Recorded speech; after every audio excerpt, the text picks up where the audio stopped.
Gail, do you ever think what life might have been like without the cello in your life? No. No. I feel very lucky because I grew up in a very musical home.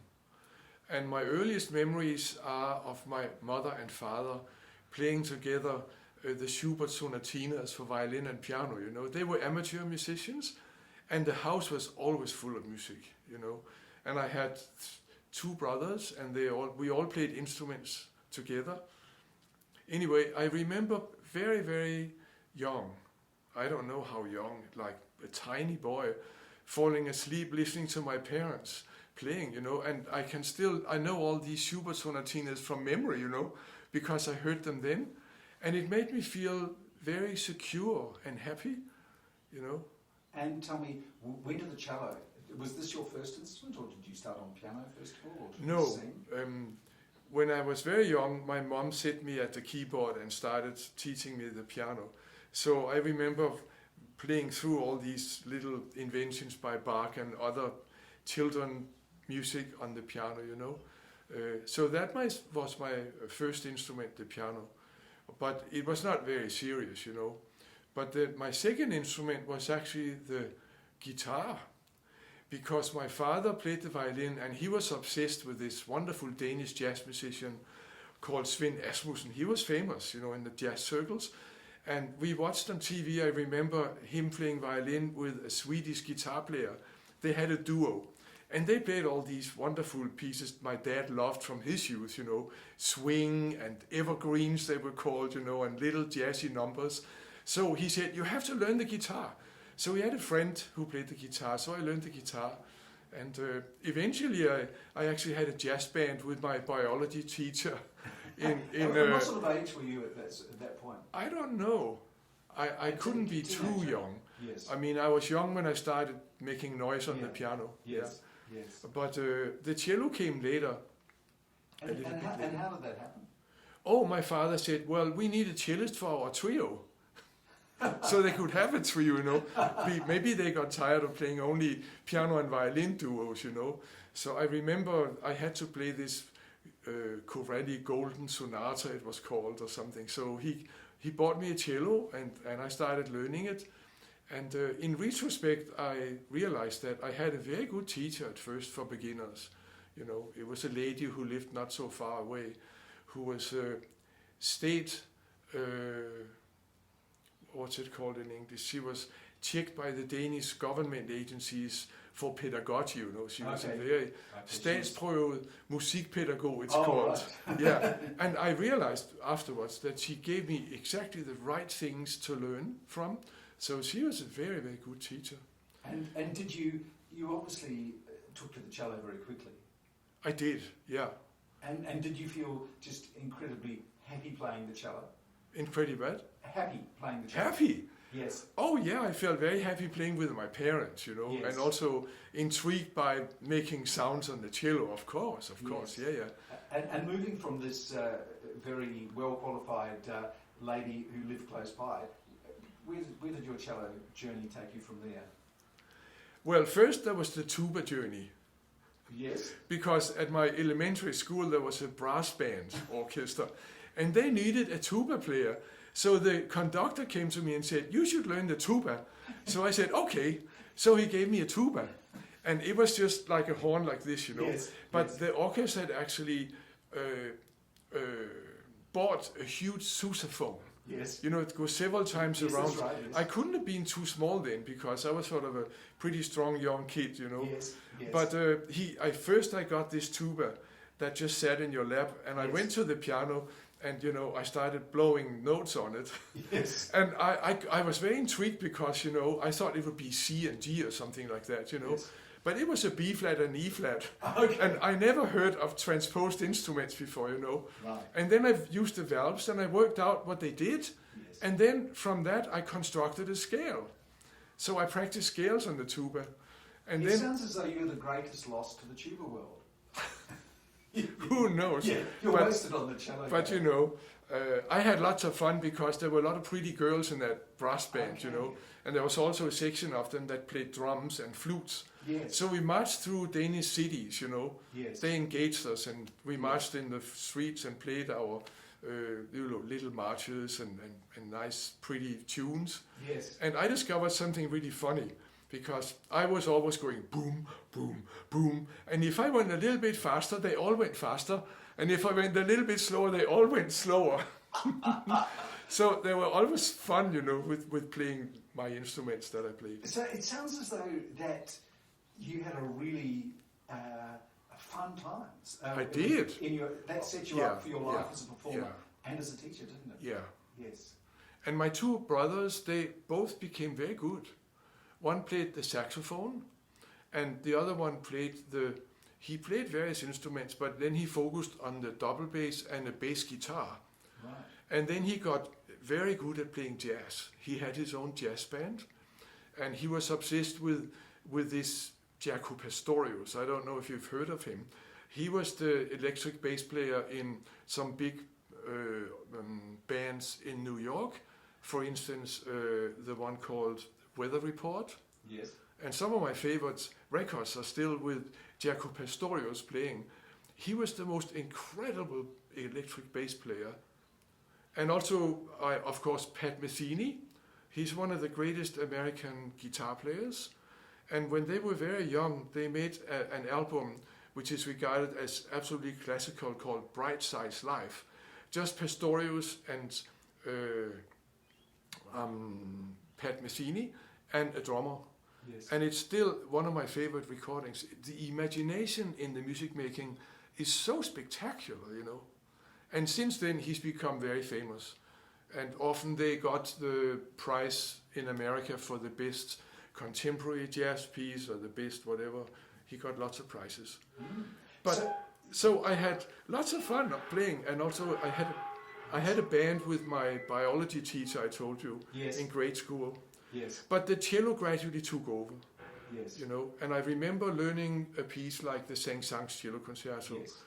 With my old first teacher, and then my father learned the violin from a viola player from the Royal Danish Philharmonic, who had a son who also played the cello, and he was a bit older than me, and he graduated to the next teacher, which was a cellist in the Royal Philharmonic, So I also went to him, and so that was my second teacher on the cello.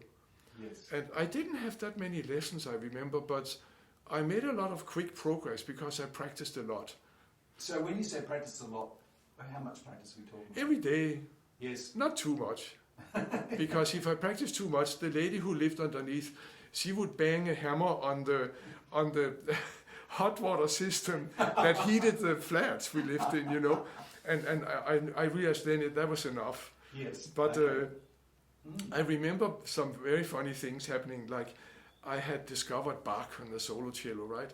So I was playing the Allemande from the third suite in C major, and my brother burst into my room and he said, "Georg, it sounds like there's 3 cellos playing," because it was Bach's with counterpoint, and you hear 3 voices very clearly. Yes. Yes. And he could pick that up straight away. You were doing something very right. So, how long before you left Denmark? Did you stay in Denmark for quite a long time? I graduated from high school, and in high school I played a lot the cello. And when I first went to high school in Denmark is the last 3 years, called gymnasium, So that's year 10, 11, and 12, right? But before that, I went to what at that time was called middle school, I think you had that here too a long time ago. But then when I went to the gymnasium, suddenly I was surrounded by all these bright kids, who played music and were good at maths and all kinds of things. And I had 2 music teachers who were really outstanding, and they played violin and piano. And they said to me, "You have to play the Schubert's piano trio with us."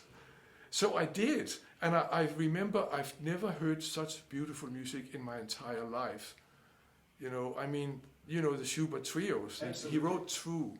And we played the B flat. I was the big cello solo in the slow movement, and actually, Benjamin Britten, I heard, said that was his favourite piece of music. Really, yeah. Yeah, so it's interesting. Oh, it's still one of my favorite It's pieces. same for Schubert myself. is an all-time sort of favorite composer as well. Yes. Schubert. Yes. Yeah. And so from at some point you went overseas to study, didn't you? Yeah.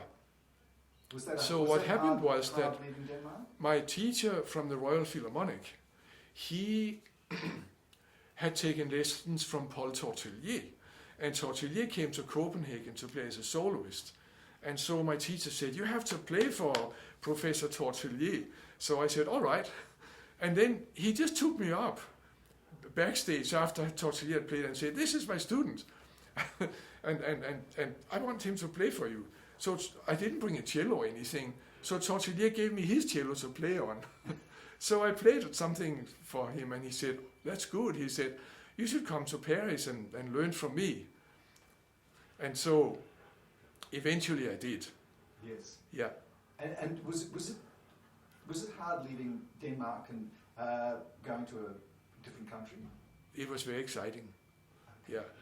Yes. Because, at a certain stage in your life, you want to get away from home, right? Yes. And at that stage, I was probably 17 Yes. or 18.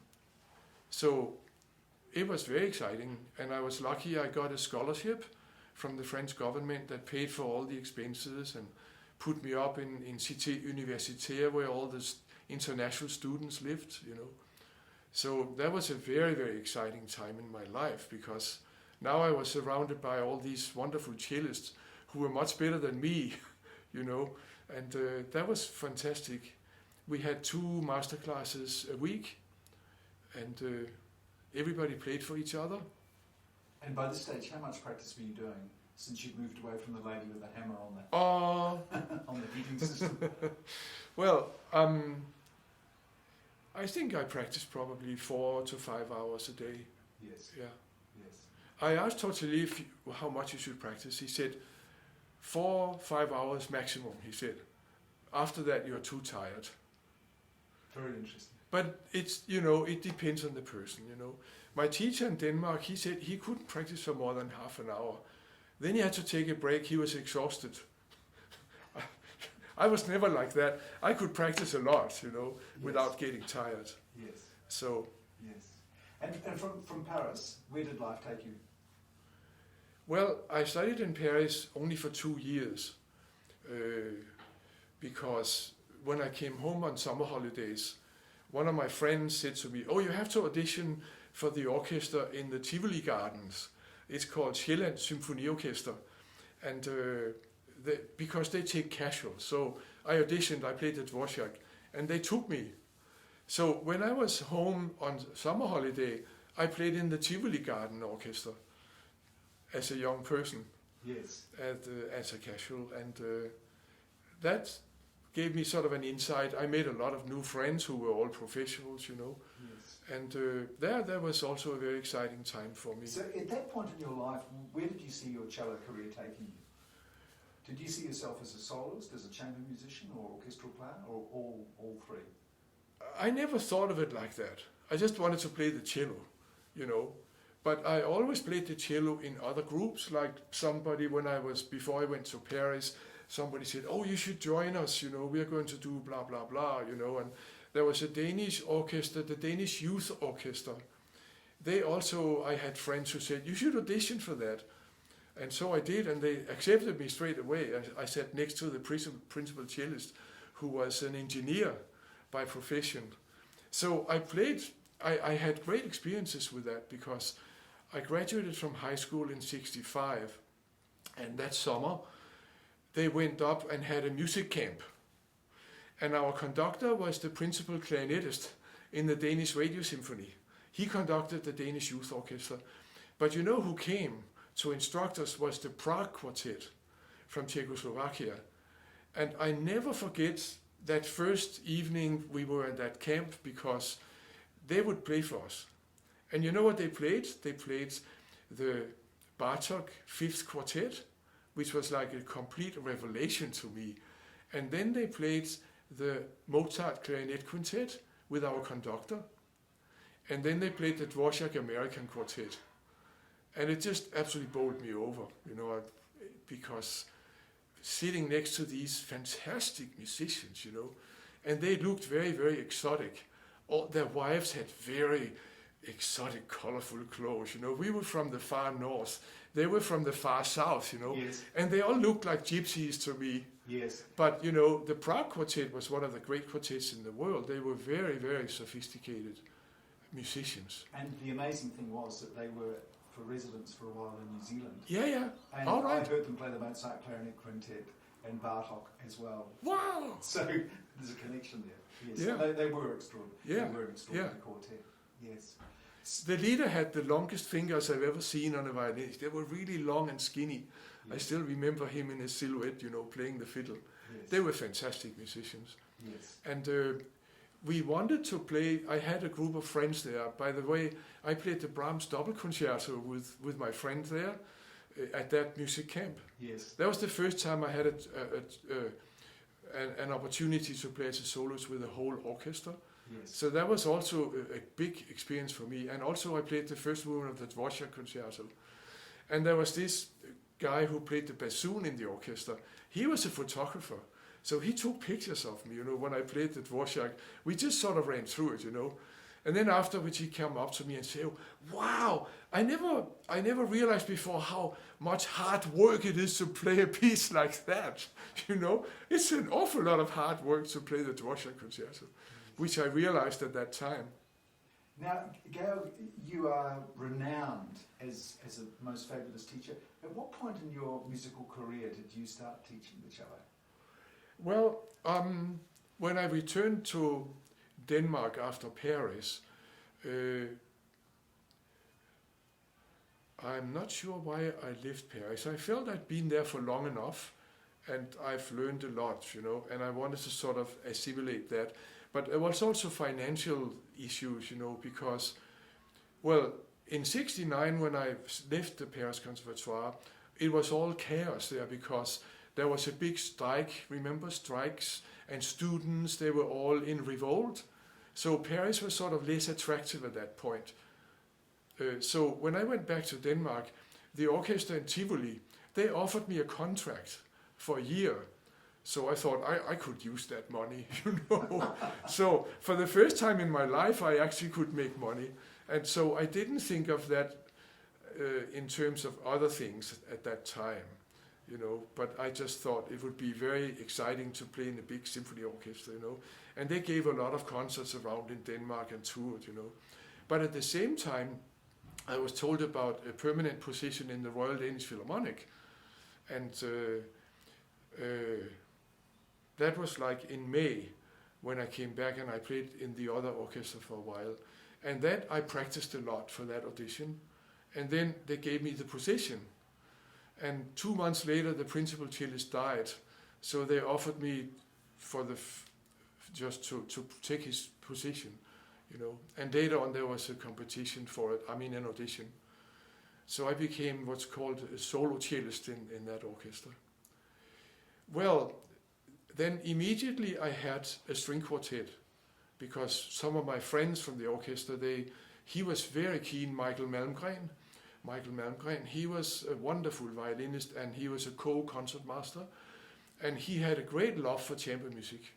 So we made a quartet then, him and I, called the Tenure Quartet, and we became quickly very sought after as an ensemble on the Danish music circuitry. Yeah. And we were sort of the principal players in the orchestra. And how long did you stay with that orchestra? Well, I got in 70 and I left in 81. Right. But I was away for 3 years. The first year was I studied with Piatigorsky at University of California in Los Angeles. And I always had, Julia, also my wife, is American. And she said, let's go to America. And so we did. And I just called Piatigorsky's, the US CEO, somebody gave me a number, and spoke to his assistant. And she said, oh, just come and play for us. It's simple as that. Yeah, everybody else had to audition to get into the university, right? Yes. But I said I was principal cellist for this famous orchestra, you know. So she said, just come and play. So I came and play, and then he said, oh, you can stay. And was that He said, I like it when people just show up. You can't do that anymore, can you? But that's wonderful. And was that a very special time for you? Of course it was a very special time. Yes. From the point of view of playing and learning from such a famous cellist, they were like the totally opposite. Yes. Like when I studied something for Tortelier, I had to sit in his flat and copy fingerings and music and stuff, And Piatigorsky's, he had no fingerings in any music. He just did it from memory, what he wanted to do, He'd never wrote in anything. So they had a totally different approach. Like Tortelier was very organized, and he was very attached to his way of playing, which is traditionally the Franco-Belgian. But also at that time, the French school of cello playing was very famous, because, it started, Casals was part of that, and although he was Spanish, but he was part of that whole scene, and he taught in Paris as well. But, there were all these famous cellists from that period in Paris, starting with Pierre Fournier, and then Tortelier and Navarra and Chandron, and they were all famous cellists and famous teachers in their own right, So I grew up with that French cello school, but of course the other really famous cello school from that period was the Russian, and it goes back to Fitzenhagen and Davidov, but of course it was personified in Rostropovich, Yes. But my teacher in Denmark, he said, when you go out of Denmark, you should go either to Paris or to Moscow, he said, because that's where the good cello teaching is. Yes. So I was very lucky because I also got under the influence of Piatigorsky, who was totally different from Tortelier in every way you can imagine. Mm. So that was like a big eye-opener. I remember at first I was prejudiced, because I thought, oh, Tortelier does this, why does he say that, But gradually I realized that Piatigorsky had a phenomenally cosmic sort of approach to music and music making, and he had he was a great artist, of course. Mm. He played with Heifetz and Rubinstein, and he played actually with every single great orchestra and conductor in the world. If you read his autobiography called Cellist, you can see he was amazing, he was principal cellist in the Berlin Philharmonic under Furtwängler. He played with every single conductor, and he had so many stories to tell about all these people. So I feel very lucky that I could do that.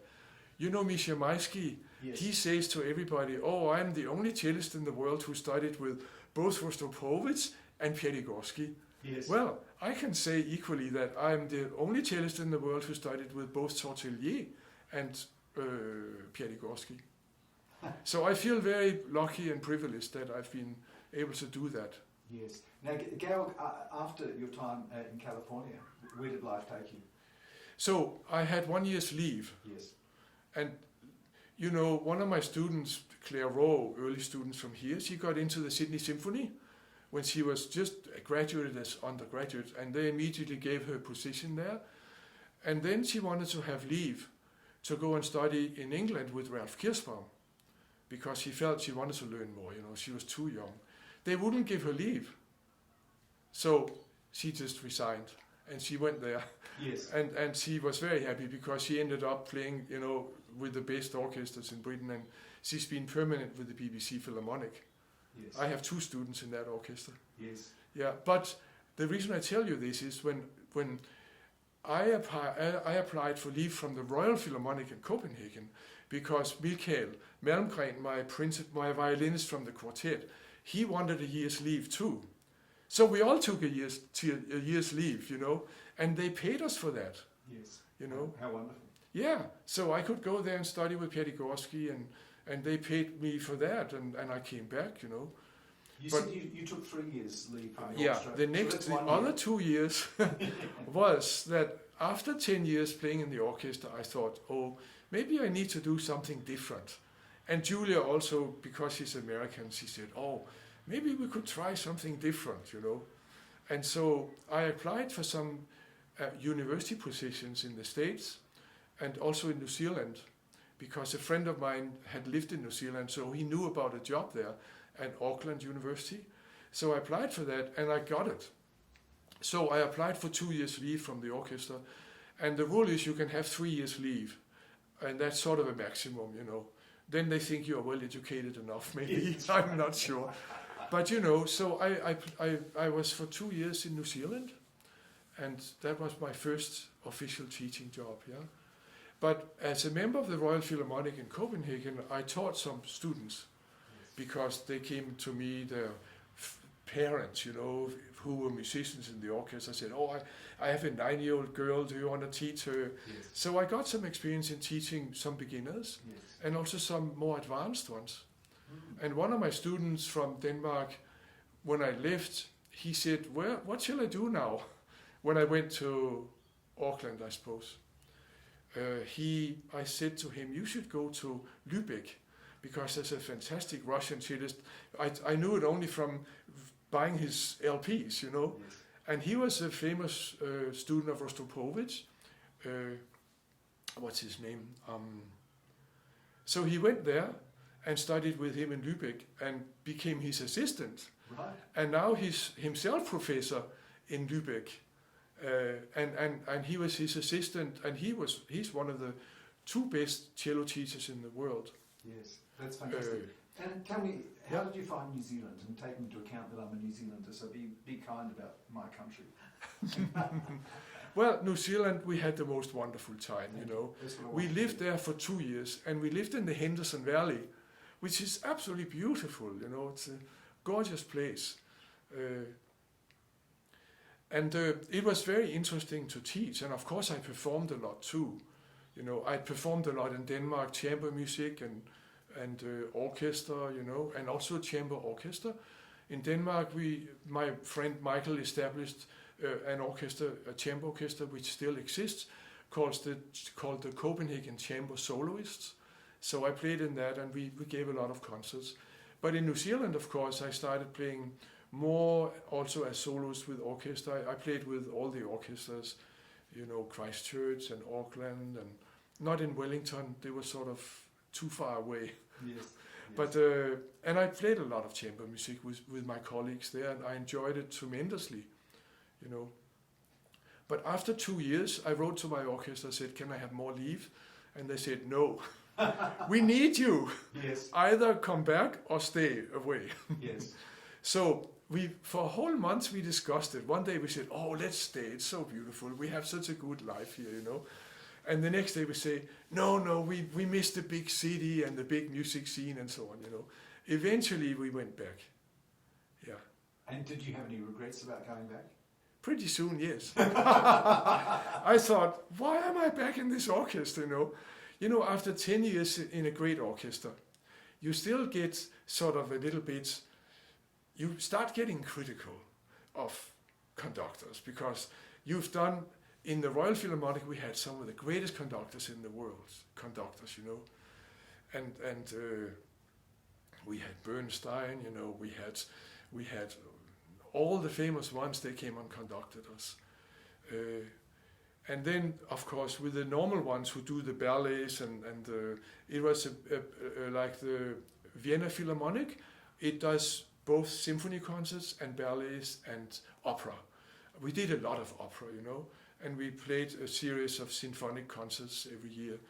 But you know, most of the ballet and opera was lesser conductors, and you started getting restless. Yeah, critical, because once you played with Bernstein, or all the excitement of Karajan came and conducted our orchestra, and Kleiber, yes, who was regarded as the 2 Kleibers. There was a father and a son. And the father was regarded as the greatest opera conductor in the world. And he came regularly. And we had Celibidache, who all the string players adored, and all the wind players hated, because he wanted to get rid of the 3rd clarinet and the 2nd trumpet, because they were not up to his expectations, you know. Yes. But the strings loved him, because he could make the orchestra sound like nobody else. Yes. Celibidache. Yes. You know, later on he went to Sweden, and he conducted the Swedish Philharmonic, and in the end he went to Munich, and then he did a lot of recordings with them. He did not believe in making recordings. He said music has to be live, But of course, they recorded all the broadcasts. And once he died, they sent it out. There's the most fantastic recording of the Dvorak Concerto with Sidi Bidaki conducting. It's the slowest recording in the world. He was famous for making everything slow, so you could hear every little details, you know. He studied with philosophers in Germany the phenomenology of music and sound, and his ideas transplanted into musical performance in that way. How interesting. So you're getting a little bit critical in the orchestra, and then Australia. Yeah. Well, first it was New Zealand, so then I went back to Copenhagen, and then soon I thought, well, am I going to spend the rest of my life here? I got a taste for other things, you know.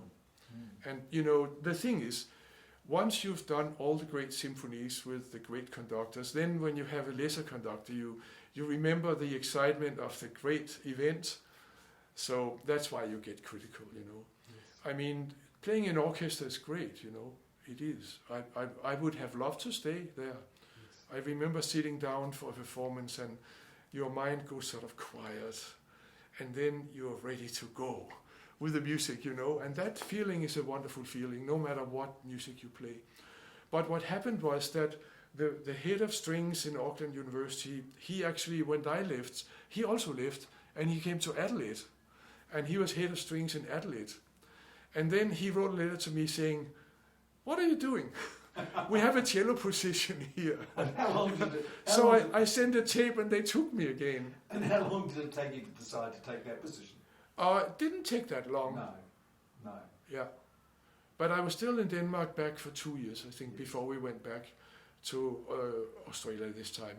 But the funny thing was that all my students from New Zealand, when they heard I had come to Adelaide, they all came over to learn from me again. How long? And at the end of that, they were all in the Adelaide Symphony. At a certain time, they were all my students in the Adelaide Symphony, including the principal cellist David Jenkins. Right. Did you hear him? Did you know about him? No, I didn't know. Anyway. But, so then, and settling into Adelaide, into Australia, was that an easy? As easy it was. Settling into yeah, we were received with open arms, and you know, No, it was lovely. And then, what brought you to Sydney? Well, I got calls from Sydney very quickly, and partly to participate in the Sydney String Quartet, and partly to play modern music from Fleeterman, you know, the famous group. Yes. We did a lot of Australian premieres, and that was with Carl Vine and Graham Hare, the head of composition here. And we played in all the festivals, Perth and Adelaide and so on. So that was very exciting. I had lots of work to do. And only after a few months there, John Hopkins called me from Melbourne. And he had heard I had come here to Australia. He said, "Would you like to come and teach here at the Victorian College of the Arts?" So, because Julia had started a chiropractic course in Adelaide, but it was moved to Melbourne. So Julia moved to Melbourne, and John Hopkins paid for me to fly to Melbourne every fortnight to teach a group of students there. Very fortunate. So I got very, very busy very quickly, you know. But when I moved to Sydney, I had to finish everything else, because that was sort of the big job where it would take more of my time and energy, you know. And also I joined the Sydney String Quartet, and we had a lot of concerts. We had tours for Foreign Affairs, Muscaviva, and so on. So I got very busy. So what year did you start here at the Sydney Conservatorium? I arrived in Australia in 81, in Adelaide in September. And then I immediately started having concerts in Sydney. So I did a lot of traveling. And in Melbourne I started the following year. And in Sydney I started giving concerts with the Sydney String Quartet in 84, 85. But I wasn't appointed here until 86. And here we are. Here we are. Still here. Still here, both of us at the Sydney Conservatorium. Yeah. And you're now teaching just a few high school students, and you were. And You are as enthusiastic about your students as you always were. You're an inspiration.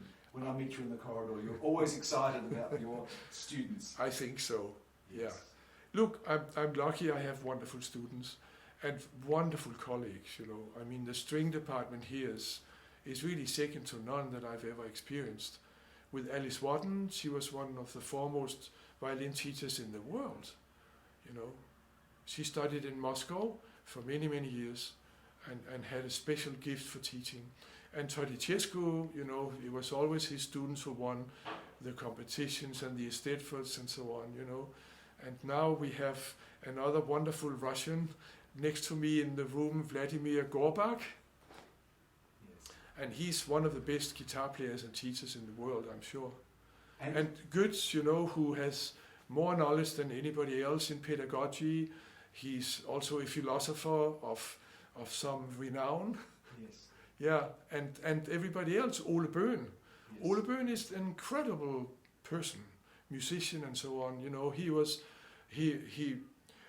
the premier performer and dedicatee to the greatest American composer ever, Elliott Carter's violin concerto, and has an enormous knowledge and experience in all kinds of performing. You know, he was concertmaster in Oslo and taught at the conservatorium there for many years. So I'm surrounded by people who are so supportive and so full of knowledge. I've learned so much from my colleagues, you know, but I also learn so much from my students. Yes. You absolutely. learn so much from students. Yes. If you really look at them and think about what it is they don't understand or know to be able to play better, you realize what it is they need to know, and then you tell them, you know, or you find out for yourself what it is they need to know. So you're still loving it, your teaching, and you're still loving playing, aren't you? Yes. Still excited by it. Yeah. And do you have any projects in mind that you want to do that you haven't yet done? Because you've done everything, Gail. I have. You have done everything. Difficult to think of new things, isn't it? And well, you know, I mean, I think it's back to the tuba. yeah, the guitar I just listen to. No, not back to the tuba. No, I love playing and I still feel good about playing, you know. I'm a very healthy person physically and mentally, so I don't feel I've deteriorated. You know, maybe I can get a little bit tired sooner. But no. And for instance, the Carter Cello Sonata was the first Elliott Carter. He was the first work where he really found his way in music and really elaborated on this metric modulation idea that later became so worldwidely accepted in contemporary music, you know. So I played his cello sonata more times than anybody else probably, and always with David Herskovich, Yes. who has played it with every single cellist who's played it in this country. That's great. Yeah. Georg, I love your enthusiasm, and thanks for sharing an extraordinary story with us. Thank you, Mark.